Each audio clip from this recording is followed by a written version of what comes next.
Go. Good morning, everyone, and welcome to episode 140 of the On Air Advocate. We're at the On Air Advocate. We look to provide education, support, and empowerment for all of those with different abilities, mental and medical illnesses, and their caregivers. For those of you who may not know me, my name is Tammy Flynn, and I am the host and producer of the On Air Advocate. And I am super excited if you are joining us here this morning or whether you are catching this on the replay. Now, as always, if you think any of the content that we are talking about this morning could be relevant for anyone in your circle or your network, please hit the share button and share the love with others.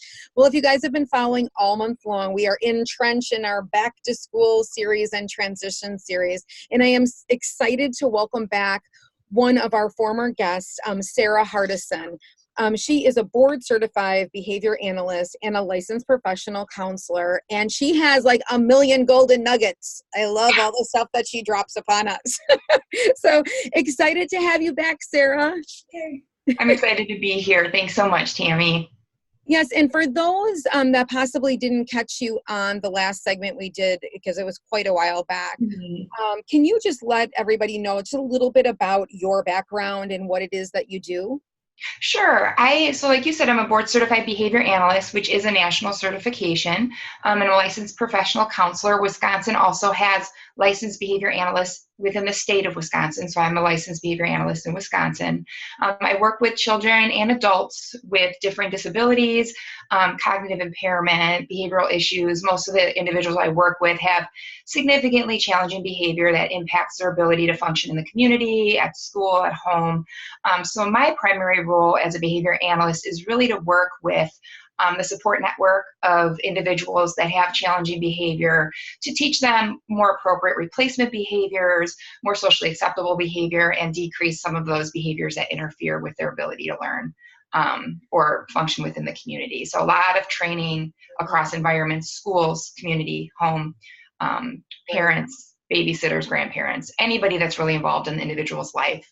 So a lot of training, a lot of direct treatment with the individuals themselves. So just a lot of fun. And I can imagine that the back to school time a lot of times can be a very turbulent time. I mean, absolutely, yeah. Transition and change and all of that. And so I know that today we were going to kind of target some strategies to really help to have a successful school year. With some of those transitions and those change. And I don't know, whether it's the systems that you put in place at school, that you put in place at home, that you put in place at grandma's, or, all together. So I know that you had some key things that would be useful, as us as parents and or caregivers to strategize. Absolutely. And I don't know how scientific they are per se. I'm a parent also. My daughter's getting ready to start first grade. So I'm kind of experiencing this on a personal level as well as a professional level. And it is a really turbulent time. I'm a huge proponent for year-round school year. I just feel like summer is so long and it's so stressful at the beginning of the year for everybody, for families and for teachers and for staff. And then the end of the year, everybody's burnt out and trying to get ready to wrap up for this long summer where I don't know, who's in the same boat as me, but I've heard I'm bored so many times, towards the end of July. It's really hard to have those 3 months where you're trying to, especially as working parents. I really empathize with working parents trying to figure out how to manage this time. So right around now, I think we're seeing a lot of burnout on the parents' end because they've had their kids home trying to navigate the summer. I think there's burnout from the kids' end because they've had a less structured time.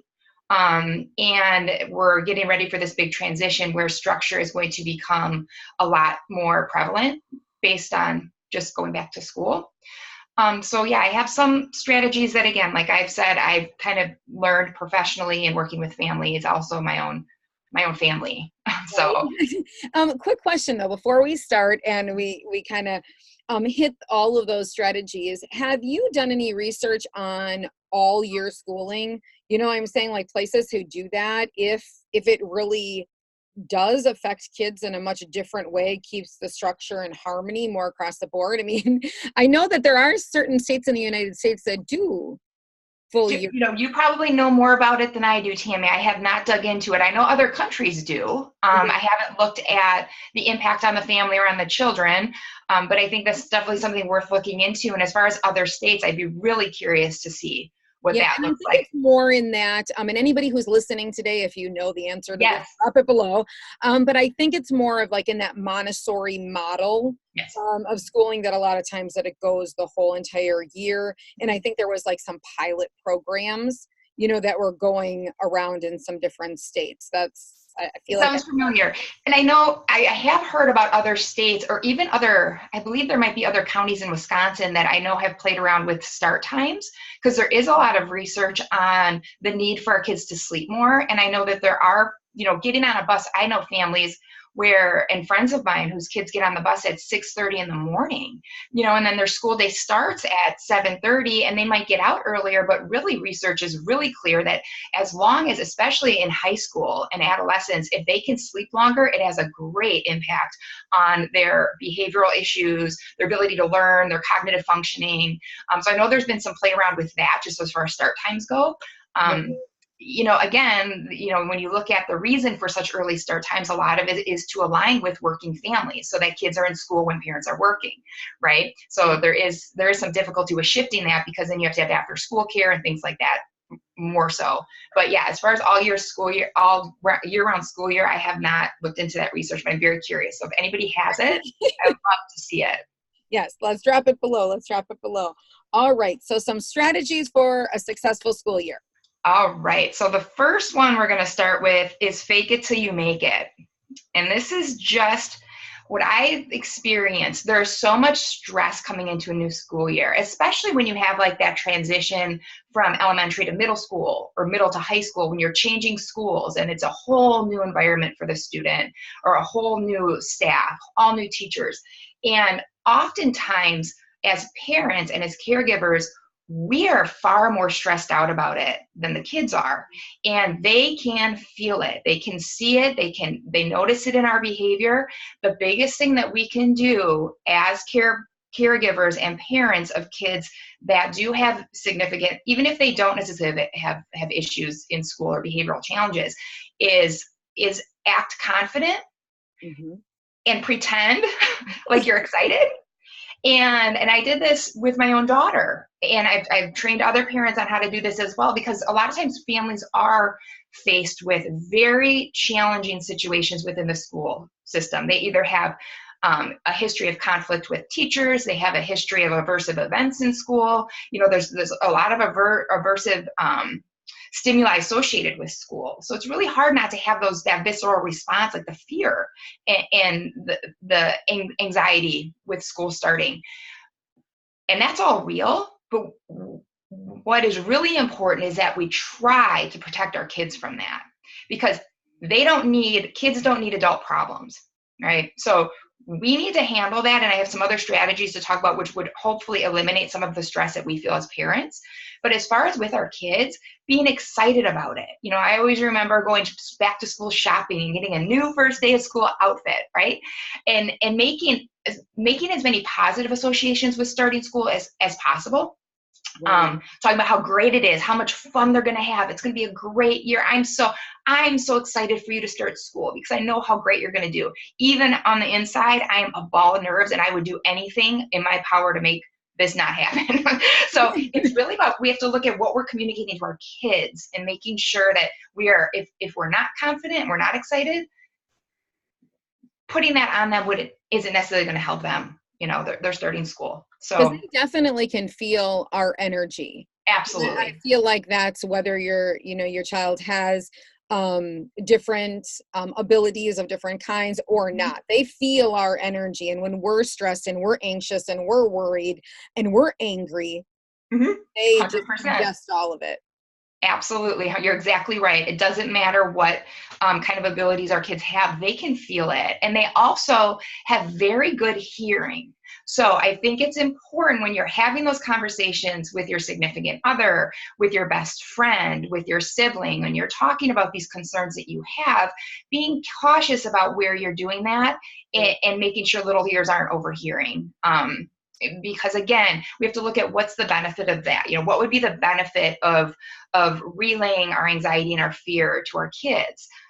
They have enough issues on their own going to school. And sometimes, you know, there is a lot of research on just the act of engaging in positive behavior, like smiling and laughing, even if it's not genuine. You're not laughing at a joke necessarily, but if you actually engage in smiling more, the act of smiling, it actually results in feeling happier and feeling better. So it's almost like you fake it till you make it. You engage in these positive behaviors. It actually does have a positive impact and result on how we actually feel. So you can actually change a little bit of the anxiety you have. And the reverse is true. If all you're doing is talking about how scared you are and how bad things are and how worried you are, that will have a negative impact on your emotional state. So it's almost like you have to decide, what is my value as a parent? What do I want to be known as to my child? I want to be supportive. I want to be, this rock, this sort of advocate, and really portray the confidence that I hope them to have, right? And then in turn, we ourselves will actually be more confident and will have less anxiety. So I just think you got to fake it. All right. Well, that's easy. We should be writing these down. If someone's not writing these down, if anyone's watching this, drop them in the comments below as well, so that people, when they are kind of logging on, they can get them written down as well. All right. So your number two. Number two, familiarize yourself and your kids with the school and staff in advance. And again, this is if possible, especially if it's a new school, new staff. I really, in my experience, the parents that go out of their way to make themselves known to staff and to school are treated differently, whether it's right or wrong. It's just behavioral principles. You're exposing yourself, you're there, you're involved. Parents that are involved and making sure that they're making the effort to be part of the school, get their child familiarized with staff. They are going to establish a relationship and a rapport with the school and the staff sooner. And it's probably going to be more positive, hopefully. So I think, and some schools will do like social stories or picture books. I just had a student just start a new school, and the staff got together like a laminated picture book thing that they sent home with pictures of all the spaces in the school, all the staff, little descriptions of the staff. It's just really cool. And honestly, it's probably, at least for this situation, for my client, it's probably more so for the parents than for the client, because she's fine. But it gives, familiarizing yourself. Often there's fear and unknown, right? We're scared of things we're unfamiliar with. We're scared of things that we don't know. And oftentimes things are so much worse in our head. We can take ourselves to places where we should not even go in our own heads. So if we keep it real and come back to reality, what is the reality? Who are these teachers? What does this classroom look like? What does this environment look like? And if we take the time to familiarize ourselves with that, it often eliminates that fear, because that the unknown is no longer there. Now we know, and we've been there. So as much as you can. And oftentimes I have had far more experiences with teachers in schools that are so accommodating than the ones that aren't. I mean, if you just take the time to reach out and say, hey, as a parent, I really want to bring my child in to just do a walkthrough of the school before all the students are there, before chaos of the year starts, very, very frequently they will accommodate that. So it really is better for them on their end as well. So if they have a student coming in that's comfortable and is not going to be having high levels of anxiety and all of that, plus they get the chance to kind of interact on that personal level instead of that first day when everyone's like, running. It's a lot easier to like manage one student versus like 300, right? So having them come in separately and kind of just familiarize yourself with it. Again, it's just as much for these strategies are just as much for parents as for the kiddos. And like I said, schools are really accommodating for the most part. Yes. And I think that, in some of our past episodes during the series, we've talked a lot about, you need to take the initiative, you need to be involved, you know, and knowledge is power. The more you know, who are the people that are at your school, who's going to be interacting with your child every single day? How can you give them the proper instruction? Because, if you have 5 people at school that interact, from therapists to the lunch lady to the office, you want all of them to be aware, right? Things to know about your kiddo. So absolutely to be involved. All right. So number 3. Number 3 is start to incorporate structure prior to the start of the school year. I think the biggest mistake that I experience professionally is the summer starts and it's like the end all to structure, right? And I get it because it's hard. When there's no structure, there's no structure. You got to work like you were talking about. I mean, you got to work hard to create structure. And it's very easy to let it go. Kids are going to bed at 11, they're getting up at 10, they're on their tablets whenever they want, they're eating whatever they want. They kind of graze through the day because there's no real set meal times. Again, that's an extreme example. It's not always that extreme. Some kids still go to childcare, things like that. But one thing is, particularly the bedtime, it's to wait until the day before school starts to drop that bedtime back to school bedtime is probably not the best idea. We want to start incorporating some structure as early as possible, ideally keeping some structure throughout the entire summer, even if it's something simple.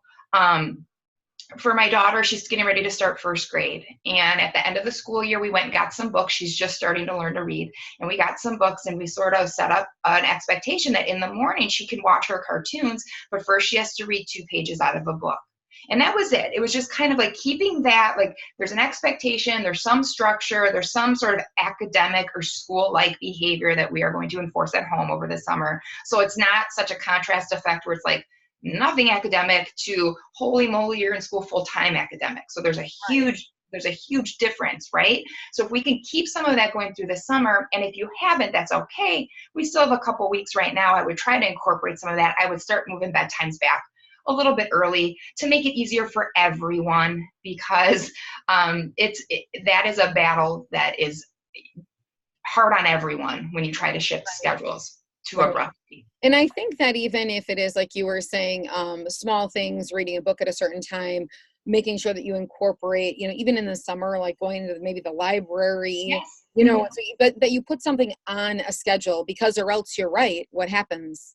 Everyone wants to stay in bed, or they don't want to get up, or they're staying up late. And it gets you so out of whack. I feel totally out of whack.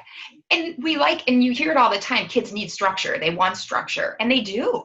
We all function better with some kind of structure, right? And some more extreme than others. So we have to keep that in mind. And even if it's something simple now, getting ready for the school year, maybe you've been a little bit free with meal times, having a set time to eat, because we also don't want hungry kids, and tired kids are not good kids. They're not learning kids. Kids that are hungry and tired, they're not going to be at their maximum capacity for learning. Whatever their level is, whatever they're learning at school, they're not going to, I know I don't, if I don't sleep and don't eat, and it's not a good day. So if we don't want our kids going to school tired or hungry, and if they're used to kind of grazing as they wish throughout the day, well, obviously at school they can't do that, right? So let's try to consolidate that and get back to like a snack schedule or something, and start a little bit, it depends on how loose you let your structure get, right? We don't want to go, if your structure over the summer has been non-existent pretty much, well, we don't want to come in right now with a bunch of structure, and try to correct for the school year. Just do a little bit, move the bedtime back 15 minutes or 10 minutes, have a lunchtime, a set lunchtime, simple things like that. But starting to get them ready for what they're going to be going into when the school year starts. Yes, definitely plan and prepare. Yes, absolutely. I love some structure. All right, number 4. So schedule an IEP or team meeting ASAP. This is a little harder. This is particularly important, I think, for kids that are transitioning to a new school, or had a particularly difficult year last year. Ideally, I recommend IEPs preparing for the following year at the end of the year prior, just because I have had some parents be successful with getting IEPs scheduled before school starts at the end of August. That's very challenging. And we understand why. Teachers are there for maybe a week prior to the start date. They have a bunch of stuff going on. Setting up an IEP would be difficult. So ideally, like meeting in May and planning for the next year. If you can't, as soon as you can, request that IEP in writing, and ask for one as soon as possible. So they have, I believe, 30 days to respond to an IEP request. Yes, I think that if you're making a new request to one, a new request, that's already on the schedule. Right. So, and parents, you can request an IEP at any time. You can request as many as you want. Don't let anybody tell you otherwise. So I've had IEPs monthly for some students. So you can request that IEP, so you could get it scheduled in September or early October as soon as possible, I think, to get together with the team. And even if there's not issues, again, making those connections, saying, hey, I'm an involved parent. I'm here to advocate. And also, it's a great time. And this is something that I really work with my teams at giving positive feedback to teachers. Just like teachers need to give positive feedback to parents. So often that connection between teacher and family or school and home is only when there's a problem or only when there's an issue or a concern. Very rarely do schools reach out and say, hey, Mom, I wanted to give you a call and let you know Johnny did something really awesome today. How many parents get that call, right? Same vice versa. Parents contact teachers if they're concerned about something that their student or their child told them, something that's going on in school. Not very often do parents reach out to teachers and say, hey, I just want to thank you for doing this for Johnny because it really helped him. Or I really appreciate how you send me emails to let me know what's going on. So an IEP, if anything, is a great time to come together, give positive feedback, things that you really like, that you want to see continue. Obviously, it's a time to talk about concerns and a time to talk about goals and maybe revamping goals or changing goals, extra supports that may be necessary that aren't in place. It also will help to, oftentimes we wait till the fire is too big till we come out and try to put it out. Okay, so if we wait for things to get really, really bad and then come together as a team, it makes it a lot harder than if we proactively plan and strategize as a team before the fire gets out of control, right? We can put things in place. So I think meeting with the team is a good way to network, to figure out, are these goals still appropriate? You know, IEP goals set for a year. For some students, it's okay. For a lot of students, kids are changing so quickly, especially when you're going like elementary, middle school age, right? There's so much change that goes on. Are these goals still appropriate? And I think at the start of the school year, it's a really good time to kind of come together and just do that. Right. I do think that that's so good. Also, just in listening to what you were talking about, I know that if you feel like you have a good enough relationship with the teachers, with the school, maybe your kiddo is, already into, 7th grade. You know what I'm saying? You've had 7 years, maybe you've been at the same school, whatever it might be. I know that I've before kind of gathered together the main teacher, the nurse, the assistant that was going to be there and early said, hey, when we have that teacher, kind of meet and greet day, hey, could we pull aside for 20 minutes, the three of us, before it starts or after it starts, So, if you feel like that relationship is really, really strong in there and you don't think that it's something that needs some of that legal documentation, like these teachers have it, your kiddo, sometimes it's just nice to email early and get together, and bring them together and be like, hey, let's do a quick update. And the teachers really appreciate that. Oh, absolutely. And they do. They appreciate it. Teachers appreciate involved parents, especially if they're involved in a positive, constructive way. And I think you're absolutely right. It doesn't have to be a formal IEP. It can just be a team meeting, like a get together, like, hey, let's just touch base. What's going on? Because we want as much connection as possible. Too many times the home and school environment are separate, so separate that and for some parents it's harder. There are parents that are better at for whatever reason. Some people are just more introverted and they have a harder time reaching out, right? But there are some parents that are better at making those connections. So that's where I would like to see schools initiate that more. But oftentimes, like you said, it is up to the parents to initiate those contacts and conversations, and it benefits absolutely everybody involved. So it does. It does. All right. So number 5. Be consistent and follow through from day one. So, and this kind of goes back to the first time we talked. I mean, I think we want to place demands and have expectations that we can follow through with. So if we are going to set up a schedule for school, which obviously the school year schedule is different, right? Bedtime's hopefully a little bit earlier. I'd recommend having some sort of like And it does, depending on the individual, it doesn't have to be like academic related per se, but having a structure, like you come home from school and this is what we do, right? It could be unpack your backpack. It could be put your shoes away and read a book. I read to you, something to have some sort of structured schedule to kind of wind down from your day. But whatever you do, just be consistent, and whatever expectation you set forth when the school year starts, just do it.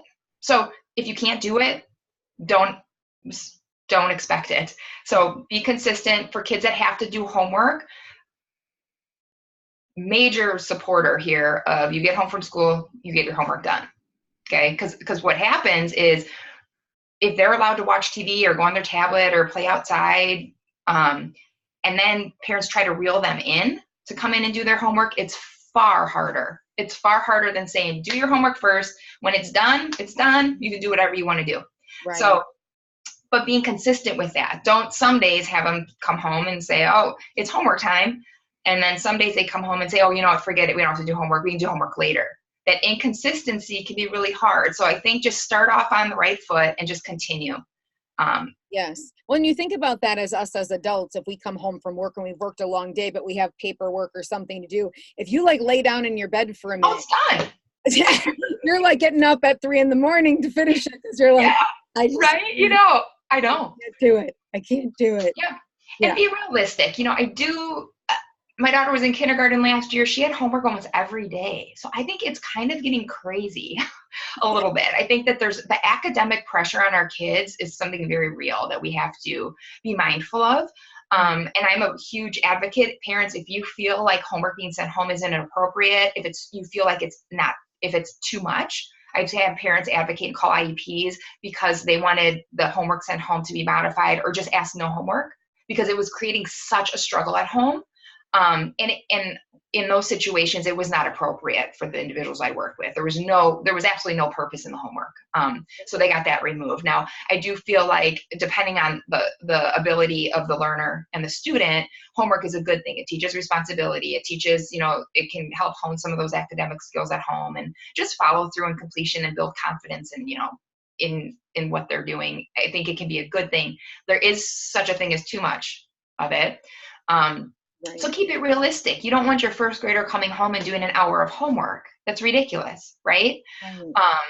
So also on those, going back to like being consistent, if your 7th grader comes home one day and let's say that they don't have homework, but you have set aside from 3:30 to 4 as homework time, well, then they should read or they should do something else.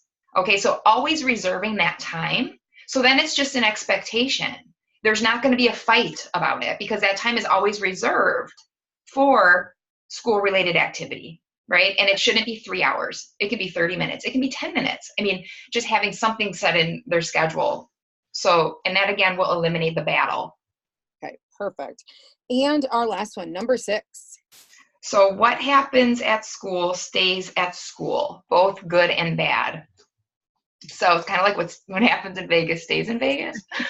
Now, that doesn't mean that parents shouldn't be notified about what happens in school. It's not at all what it means. It means there needs to be clear communication between home and school. However, there can become, if something happens at school, let's say a student gets in trouble or gets detention or that happened at school, let the school handle it. For them to be sent home and then have us distribute additional punishment, well, first of all, make that time between coming home from school and bedtime not that fun, right? Because you're continuing to implement an aversive or a punishment for something that's already happened and been handled. So I think advocating for school to manage behavior, reinforcing good behavior is always better than punishing bad behavior. Right? We talked about that a lot the first time. Mm-hmm. So making sure they have incentive in place for when the student is good and does a good job. And then if they do something or break the rules or violate policies of school, school manages that. When they come home, it's kind of like, okay, that's over and done. That happened. Even good things. Okay, you went to all your classes, you did your work, you were quiet, you did great, you got your incentive at school. And then at home should be something different. It's kind of like you start over. a lot of times I'll see parents, if a student has an issue at school, they come home from school and then they take everything away. They send them to bed early. They don't get dessert. And it's like all these extensive punishers for something that's already been handled at school. So I think it's important, and the vice versa too. So school letting home handle home. So if this, we would never, I would hope, accept, if Johnny goes to school, let's say he got in trouble at home last night and he went to school and his teacher knew about it somehow. And then the teacher enforced some sort of punishment on Johnny for something he did at home last night. That wouldn't be okay. Right. It wouldn't be appropriate. It wouldn't be appropriate. So I try to separate schools. The only exception to that would be, I have had where schools, for like a positive incentive program, a program where a student, if they meet expectations that are outlined, that they earn some sort of reward or some sort of incentive. And that can be a variety of things depending on the learner. But if the school is not able to successfully, or just are not willing to distribute that incentive, parents can distribute it as soon as the student comes home. But it's only contingent based on school behavior. So it needs to be done right away. So the kiddo comes home, he earned his incentive, he gets it no matter what. Even if he was back talking and sassy on the drive home, it doesn't matter. When he was at school, he did what he needed to do. He gets his incentive when he gets home, and then home behavior is managed separately. And something that kind of going back to that number, is it number 2 or number 3, where we talked about really getting the faculty and the teachers and all that involved and showing up and being here. This would be more, I would say, for because some of you know, I have 4 children. They're all adults now, but they're really children. They're always children. Always. In more regular ed, is that I found myself having to go to a lot of teachers and have the conversation to let them know I'm okay as a parent with you taking care of it. So I just want to remind parents of that, is that there is so many things that teachers fear now. Because parents attack them. Parents, you know what I'm saying, are all over them about anything they do. They want to sometimes sue the school, sometimes sue them for things they do. And I'm like, if my student doesn't do their homework, you fail them. You give them an F. This isn't, we don't do our homework for the whole semester and we do it on the last day and we still pass, because then we're teaching our kids how to be unproductive adults. That it's I love that, Tammy. Show up, that it's not okay. You know what I'm saying? So I love that. Yes. There is a new, quite a new push within the schools, that it's like, even if you're a young adult, your child, elementary school, even if they don't finish their homework, if by the end of a quarter they turn it all in, they're still going to pass them. I'm like, well, when do you get to not go to work? Like for a month? I love that. I love that. If people would do what you just explained, we would be living in a much better society. I feel like we are shaping our children to be not the best they can be. Right. Lots of things like that. And I love that you brought that up. Teachers, you talk to a teacher that's been a teacher for 20, 30 years, and it's fascinating because they will talk to you about just the history of their academic career and how different it is now and how much they hate it. It's so sad because a lot of it is based on changes with the parents, and they are so bound. They can't do disciplinary procedures at all. There's no accountability. Students can't be held accountable, not just because students are more disrespectful, but because parents come and they get mad at the teacher for holding their kid accountable. You know, the whole cell phone thing. Cell phones are a huge issue. I have a friend who's a principal, and they have their cell phone jails in the high school. And if the kid uses a cell phone during class, they go into cell phone jail. They get more complaints from parents when their kids' phone's taken away. It's like, so I think you are hit it on the head. I'm so glad you brought that up, is letting them know I am okay. Because that's what you should be okay. Right. Kids have to learn. They have to learn. You know, and a lot of times to conferences, I would, bring my kids with me, you know what I'm saying? So we're sitting as a teacher going, she went to school for all these years to be here to teach you. She's doing her job. You're the student, you need to be doing your job. And so not that there isn't teachers that sometimes may be inappropriate in things. It's not that sometimes there aren't things that you do really need to address. But I think as parents, we really need to step back and realize that our little Johnny or our little whoever has the ability to also make bad choices. You know what I'm saying? Not just the teachers. And I would say that too. Obviously, I have a son that was significant, or a young adult now. He is developmental delays and whatnot. And I would say the same. I still held him to the fire, I guess, to be like, you still need to be kind. You need to work on these behaviors. Obviously, it's in a little bit more gentle way. And the way us mama bears and daddy bears, especially in that environment as advocates, we kind of, I think that we still need to have that accountability and really enforce that structure because ultimately, our kiddos really want that. They do. They do. And as a society, we need that. We need our kids to be able to handle criticism, to be able to handle failure. I mean, if our kids don't learn those natural consequences, I don't do my work, I get a bad grade. Right. What is it teaching them, and what kind of adults are they going to grow up to be? And it's scary. There is just this whole movement towards participation ribbons and everybody's a winner. And that's dangerous, I think, in a lot of ways. Now, we all have differing abilities. I think everybody should be celebrated for what their strengths are. But also, I also don't want my daughter growing up feeling like she has to be the best at everything, because she's quite frankly not. But guess what? The things you are really good at, let's celebrate them. But you're going to lose sometimes. And sometimes you're not going to be the best. And you know what you do? You turn to the person next to you and you say, good job. Way to go. I'm really happy for you. They're not going to just learn those skills. Those are things that are learned in the school environment and at home.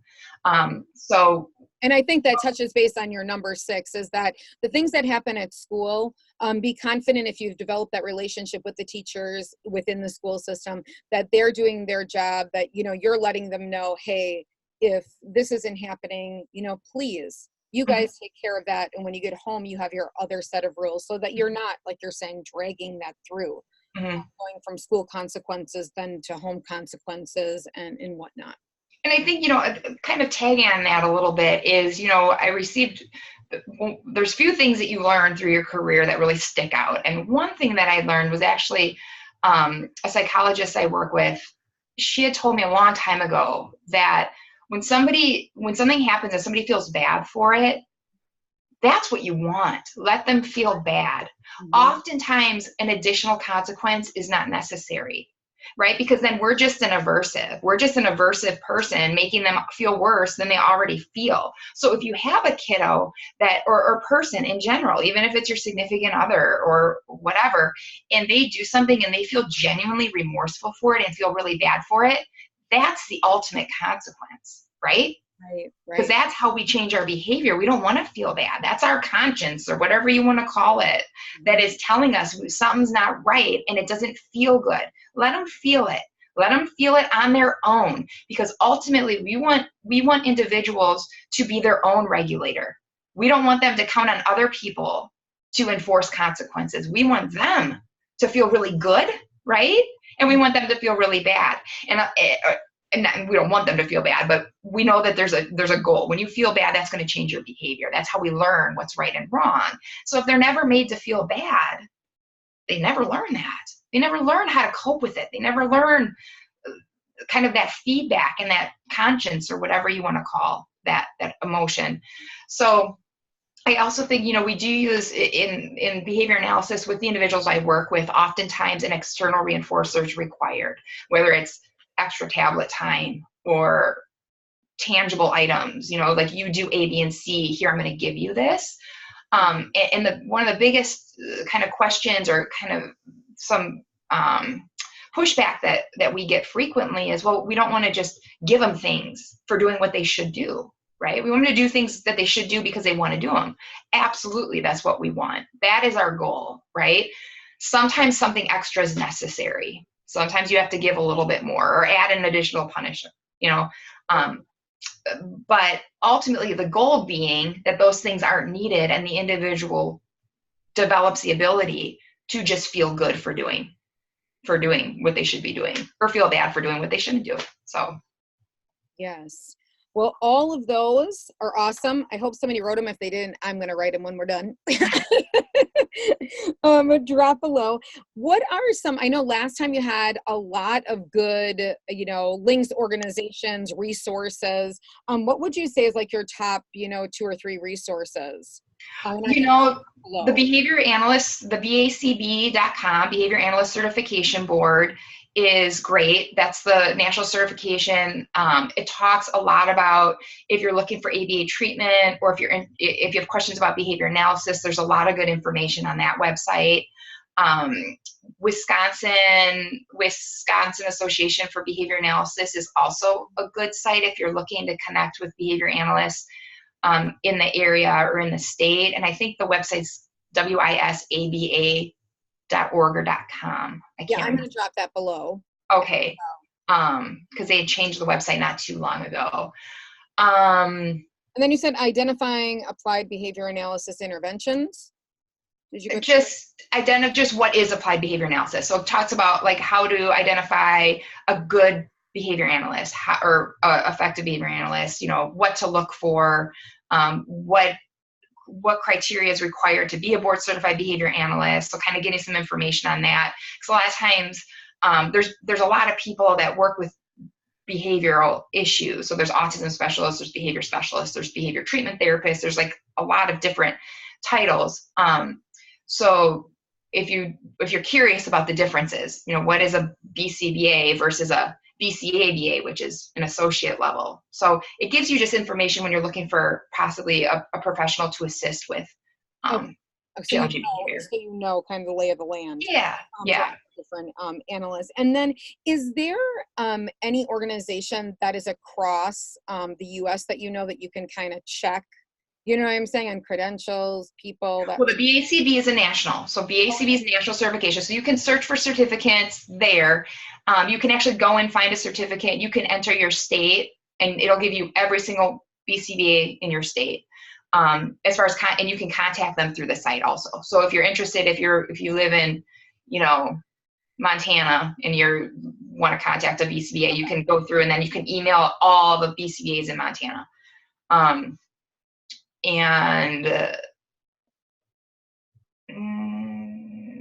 Obviously there's there's a lot of, like Autism Speaks is national, right?